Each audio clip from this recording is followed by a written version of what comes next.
Unraveling the chill, understanding Toque Weather in Canadian English. Hello, language learners. Welcome back to our Advanced English Vocabulary series. Today, we're venturing to the Great White North to explore a uniquely Canadian English idiom. This lesson will surely warm you up, because we're discussing Toque Weather. But don't worry, we won't leave you out in the cold. By the end of this video, you'll understand this idiom like a true Canadian.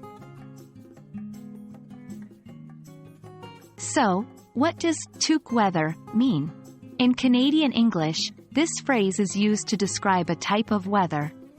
It's the kind of day that's so cold you'd need to wear a toque. And what's a toque, you might ask? Well, a toque, spelled T-O-Q-U-E, is a knitted cap, often with a pom-pom on top.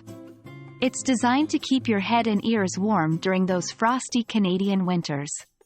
So, when a Canadian says, "It's toque weather," they mean it's very, very cold outside. Now, let's look at how to use toque weather in a sentence. Like many idiomatic expressions, you can use this phrase in various contexts. Here are a couple of examples. 1. You'll want to dress warmly tomorrow. The forecast is calling for toque weather. 2. I love the snow, but I'm not a fan of this toque weather. My ears are freezing.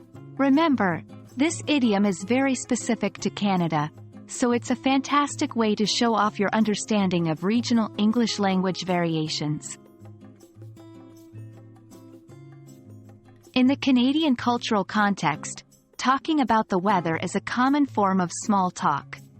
Using idioms like toque weather can make these everyday conversations more engaging and authentic. It's also important to note that recognizing and understanding regional idioms can make you more attuned to the cultural nuances of English, providing you with a richer, more holistic language learning experience. And that's a wrap on our chilly journey into the idiom of toque weather. Hopefully, you're now warmed up to this cool Canadian expression. Remember, idiomatic expressions like these add color to your language usage and can make your English sound more natural and culturally aware. Keep practicing, and soon you'll be talking about the weather like a true Canuck. As always, thanks for joining us, and we'll see you next time. Stay warm out there.